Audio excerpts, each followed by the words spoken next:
संत तुकाराम महाराज या अभंगातून सांगतात की विठ्ठल नामाच्या अनुभूतीनं शरीर मनातील सर्व ताप शांत होतात.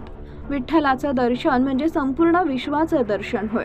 इंदापूरच्या गोल रिंगणात याच अभंगाचा प्रत्यय वारकरी आणि भाविकांच्या चेहऱ्यावर स्पष्टपणे दिसत होता.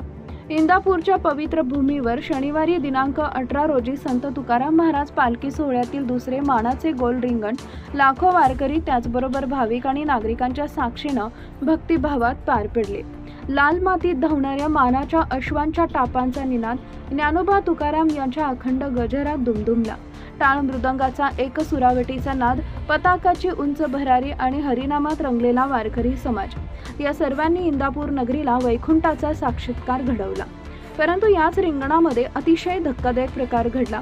जो रिंगण सोहळा होता तो त्यातील जो घोडा होता तो अक्षरशः धावताना कोसळलेला आहे. त्याचा व्हिडिओ सोशल मीडियावरती व्हायरल झाला. धावता धावता तो जो घोडा आहे तो अचानक कोसळला आणि त्यानंतर लगेच उठल्याचं दृश्य दिसतंय.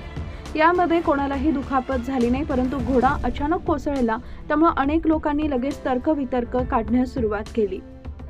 इंदापूरमध्ये तुकोबा रायाचं जे काही अभूतपूर्व गोल रिंगण होतं ते पार पडलेलं आहे आणि मानाच्या अश्वाच्या धावण्यानं लाखो डोळ्यांचे पारणे फिटले होते. परंतु याच अक्षरशः तो जो घोडा धावत होता तो कोसळलेला आहे आणि कोसळल्यानंतर तो लगेच उठल्याचं इथं दृश्य तुम्हाला पाहायला मिळतंय.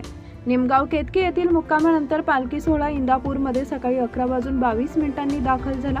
रिंगणस्थळी सकाळी 11:54 पालखीचं आगमन होताच मानाचा नगारा दुमदुमला.